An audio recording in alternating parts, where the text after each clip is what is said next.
Bonjour et bienvenue dans cette émission Questions aux experts que nous consacrons aujourd'hui à la place des biothérapies dans le traitement de la polypose nasocinusienne. La polypose nasocinusienne est une maladie inflammatoire chronique qui se caractérise par des polypes dans les cavités sinusiennes. Comme toute maladie chronique, elle peut vite empoisonner le quotidien des personnes qui en souffrent. Un nouvel espoir a récemment vu le jour dans la gestion de cette pathologie. Et c'est ce que nous allons voir aujourd'hui avec notre invitée, le docteur Émilie Béquignon, chirurgienne ORL à l'hôpital intercommunal de Créteil, spécialiste en rhinologie et en particulier dans les troubles de l'odorat, et membre de la Société française de rhinologie. Docteur Béquignon, bonjour. Bonjour, merci de votre invitation. Merci d'être avec nous pour répondre aux questions de nos internautes. Et pour commencer, pouvez-vous nous rappeler qu'est-ce que la polypose nasocinusienne et comment se manifeste cette pathologie ? Comme vous l'avez dit, effectivement, c'est une forme particulière de sinusite chronique, inflammatoire, avec des polypes qui vont obturer les fosses nasales. Alors, qu'est-ce que les polypes ?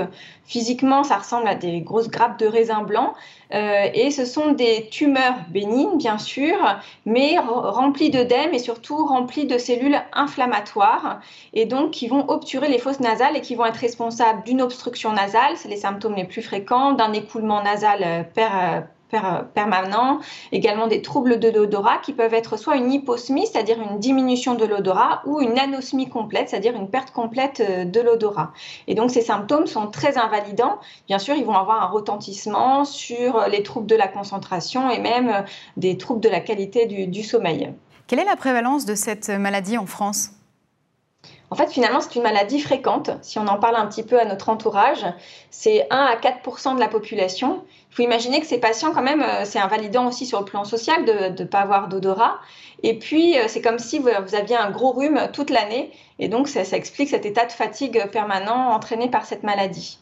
Et ça peut toucher tous les âges de la vie. Ça peut être de l'enfance à l'adulte. C'est surtout une pathologie de l'adulte, mais surtout des hommes, plutôt 60% d'hommes pour 40% de femmes. Et quels sont les facteurs de risque ?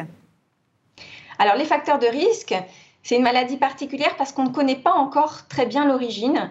Il y a des facteurs génétiques en cause. Dans 15% des cas, la polypose peut être d'origine génétique. Il y a des facteurs environnementaux.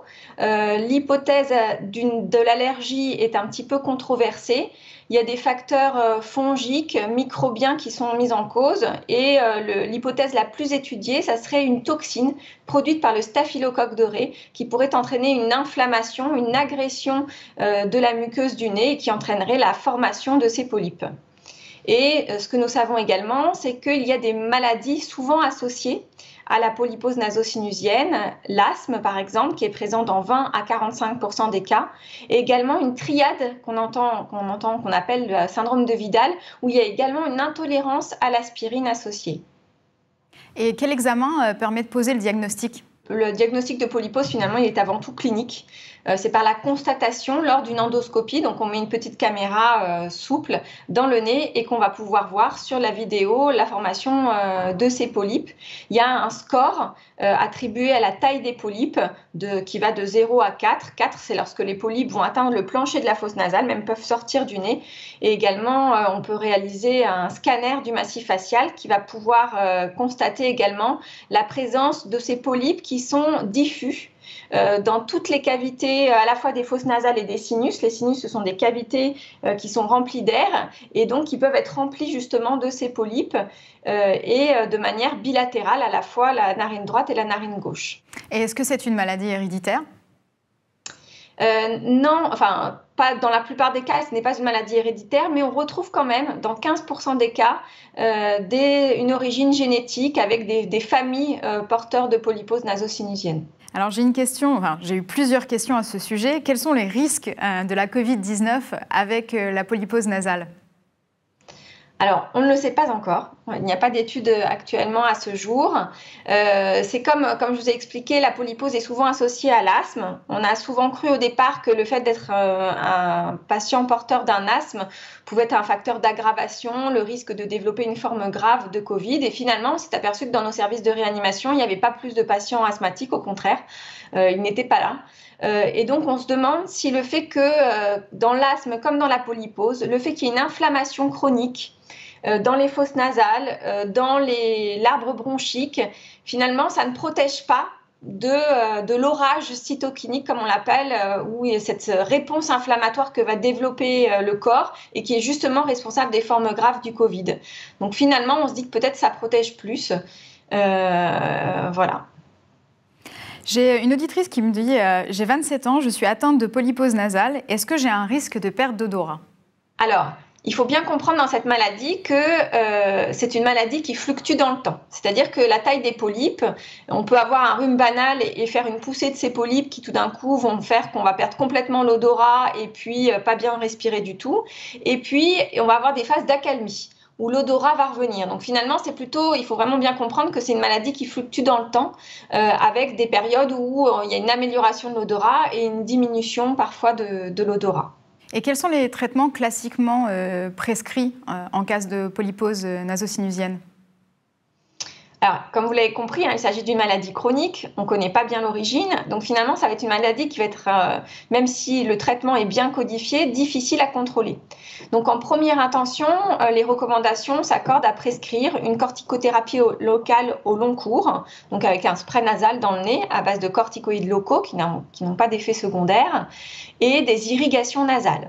Ça, c'est le traitement de fond chronique. On peut également prescrire des cures de corticoïdes à prendre par la bouche, mais il ne faut pas dépasser 4 cures par an si on ne veut pas avoir d'effets secondaires importants. Et lorsque les symptômes sont insuffisamment soulagés ou lorsque on est corticodépendant, c'est-à-dire que dès qu'on arrête les corticoïdes, les symptômes reprennent de plus belle, on peut éventuellement proposer la chirurgie. La chirurgie, elle s'entend de deux manières. Soit il y a deux techniques chirurgicales, soit la polypectomie, on va enlever juste les polypes des fosses nasales et on va squelettiser les petits orifices des sinus. Comme je vous expliquais, les sinus, c'est les cavités qui sont remplies d'air. Et bien, elles s'abouchent par des petits orifices dans les fosses nasales. Et donc, on va justement libérer ces petits orifices. Et donc, c'est une chirurgie fonctionnelle qui peut se faire en ambulatoire et qui est très peu contraignante. Et il y a une chirurgie plus radicale où là, on va faire une intervention qui consiste à ouvrir tous les sinus et enlever tous les polypes de l'ensemble des sinus et des fosses nasales. Et ça, c'est une chirurgie plus radicale et un petit peu plus contraignante, mais qui a des très bons résultats en termes d'efficacité sur l'obstruction nasale, les céphalées, un petit peu moins bon sur l'odorat et sur l'écoulement nasal. Quand on a donné le sujet à nos auditeurs sur la biothérapie dans la polypose nasale, la question qui est le plus revenue, évidemment, c'est qu'est-ce qu'une biothérapie ? Alors, qu'est-ce qu'une biothérapie ou encore une thérapie ciblée ? C'est lorsqu'on propose, en fait, c'est l'ensemble des protéines recombinantes qu'on propose, c'est différent d'un médicament chimique classique, qui va agir sur un acteur précis responsable de la maladie. Et donc là, en particulier, dans les biothérapies, dans la polypose nasosinusienne, vous l'avez bien compris, c'est une maladie inflammatoire. Et donc, on va agir contre les acteurs responsables de l'inflammation qui vont entraîner l'afflux de cellules inflammatoires, notamment les éosinophiles, qu'on voit aussi beaucoup dans l'allergie. Et donc, on va agir exactement sur ce qu'on appelle les cytokines, ces facteurs inflammatoires qui vont entraîner l'activation de ces cellules. Et donc, qu'est-ce que la biothérapie a de plus qu'un traitement classique ? Alors, justement, la biothérapie, ce qui est intéressant, justement, c'est que c'est un traitement qu'on met en place parce qu'on va comprendre un acteur clé dans la physiopathologie de la maladie. Et donc, grâce à ce verrou, on peut espérer casser la boucle inflammatoire chronique et empêcher la récidive des polypes, notamment après la chirurgie. Donc, par exemple, dans la polypose nasosinusienne, il y a des traitements qui ont été testés, à la fois des anti-IgE, des anti-IL5 ou anti-IL4, IL13, c'est-à-dire des protéines recombinantes qui sont dirigées contre ces facteurs inflammatoires, l'interleukine 5, l'interleukine 13, l'interleukine 4, qui justement sont responsables de la réponse inflammatoire. Et donc plusieurs auditeurs nous demandent comment avoir accès à une biothérapie. Dans la polypose nasosinusienne, actuellement, il y avait des thérapies qui étaient prescrites en association lorsqu'on avait un asthme allergique hyperéosinophilique associé. Donc, c'était un dialogue avec le pneumologue, l'ORL, en disant voilà, l'asthme n'est pas bien contrôlé, c'est un asthme sévère, il y a également une polypose et dans ces cas-là, on peut proposer une biothérapie. Actuellement, il y a une nouvelle biothérapie qui va être mise sur le marché, qui vient d'avoir l'AMM européenne à partir du printemps, et donc qui va pouvoir être proposée exclusivement lorsqu'on est porteur de polypose naso-sinusienne. Et donc cette prescription sera en premier lieu hospitalière. Donc pour avoir accès à cette biothérapie, il faut en parler donc soit son médecin traitant, son ORL de ville, qui l'adressera vers un centre spécialisé en rhinologie et qui va justement pouvoir proposer lors d'hôpital de jour la mise en route d'une biothérapie. Et à partir de quel âge peut-on bénéficier de ces nouvelles biothérapies ? Alors, sur la nouvelle AMM européenne concernant les nouvelles molécules anti-L4, anti-L13, elle n'est pas recommandée dans la population pédiatrique. Et donc, c'est à partir de l'âge adulte qu'on peut recommander ce traitement ou le prescrire. On me demande aussi, doit-on prendre un traitement à vie avec une biothérapie ? Il y a des nouveaux essais qui ont été réalisés récemment, c'est pour ça qu'on a obtenu l'AMM européenne, qui ont montré une efficacité au bout de 24 puis 52 semaines de traitement, une efficacité importante sur les scores de polypes, la qualité de vie, et également sur l'odorat.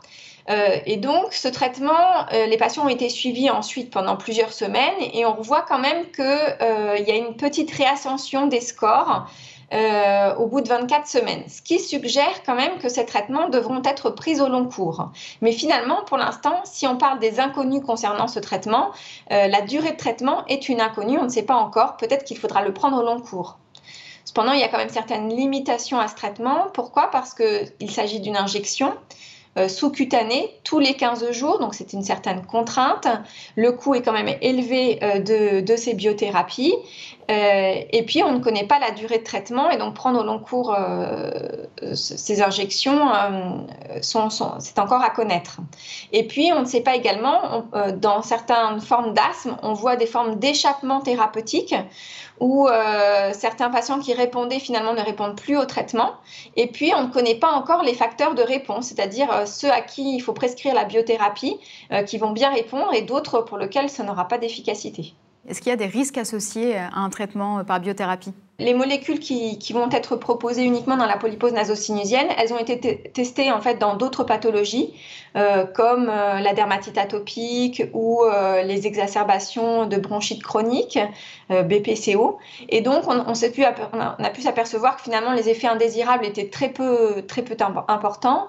Il y a le risque quand même d'anaphylaxie, c'est pour ça que la première prescription est hospitalière et que l'injection se fait par une infirmière avec une surveillance au décours.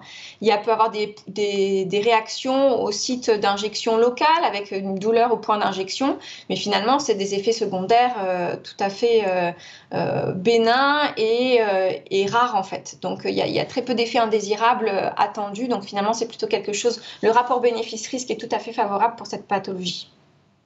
Un auditeur nous dit « Je prends des corticoïdes depuis 3 ans. Est-ce qu'une biothérapie pourrait me permettre de me passer de ces corticoïdes ?» C'est sûr que le fait d'avoir une polypose naso-sinusienne sévère, une corticorésistance, nécessité de prendre beaucoup de corticoïdes par voie orale, c'est un facteur. Mais dans l'AMM européenne, comme elle a été obtenue en France, il faut avoir en plus été opéré au moins une fois de sa polypose naso-sinusienne. Donc vraiment, pour bénéficier d'une biothérapie, il faut à la fois que ce soit une polypose naso-sinusienne sévère, corticodépendante, mais également avec un échec du traitement chirurgical et une repousse finalement des polypes après chirurgie. En fait, pourquoi ? Parce qu'il n'y a pas eu d'essai qui prouve que les biothérapies font mieux que la chirurgie. Et quand même, finalement, la chirurgie reste un acte unique, peu invasif, avec peu de risques de complications, avec quand même un bon résultat fonctionnel et donc parfois qui suffit à finalement ralentir ou améliorer la maladie. Il faut bien quand même comprendre que la chirurgie ne guérit pas. On explique bien à nos patients que la chirurgie elle a pour but d'améliorer la diffusion des corticoïdes locaux. Et donc, pareil, la biothérapie, ce n'est pas un traitement curatif, mais c'est un traitement symptomatique.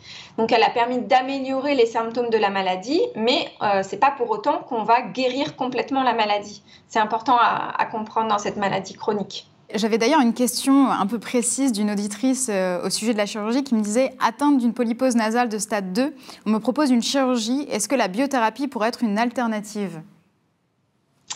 Donc, non, ce n'est pas une alternative, justement. Il faudra proposer en premier lieu la chirurgie. Des fois, effectivement, on a un petit peu peur de se faire opérer, mais finalement, une seule intervention peut suffire à bien contrôler la maladie, à condition, bien sûr, de continuer les corticoïdes locaux. Pour terminer, je vais rassembler un nombre de questions sur les inconnus à propos de ce nouveau traitement, parce que j'ai beaucoup de personnes qui m'ont dit mais on n'en a pas entendu parler encore de ces biothérapies dans la polypose nasale. Donc est-ce qu'il y a encore des inconnus à propos de ce traitement? Est-ce qu'il y a quelque chose que vous voulez rajouter pour conclure et expliquer un peu mieux à nos éditeurs? Pour conclure, effectivement, la polypose naso-sinusienne, c'est une maladie chronique invalidante. Là, on est à un tournant de la thérapeutique. Il y a eu des études bien réalisées, faites en double aveugle versus placebo, qui ont vraiment montré une efficacité sur les scores de polypes, sur la qualité de vie, sur l'odorat. Donc tout ça, c'est vraiment très prometteur. Mais c'est vrai qu'il y a des inconnus sur la durée de traitement, le risque d'échappement à ces thérapeutiques, le risque également de ne pas répondre au traitement. Donc tout ça méritera ensuite des études dans l'avenir. Nous sommes arrivés au terme de cette émission. Merci, Dr Béquignon, pour la clarté de vos réponses. Et merci à vous pour votre participation à travers les questions que vous nous avez fait parvenir, et merci de votre fidélité. Vous pouvez revoir cette émission sur notre site Pourquoi Docteur et sur notre chaîne YouTube. Vous pouvez également nous faire part de vos commentaires et réactions sur nos réseaux sociaux, Instagram, Twitter ou Facebook. Quant à moi, je vous donne rendez-vous bientôt et avec grand plaisir pour un prochain Questions aux experts. Au revoir.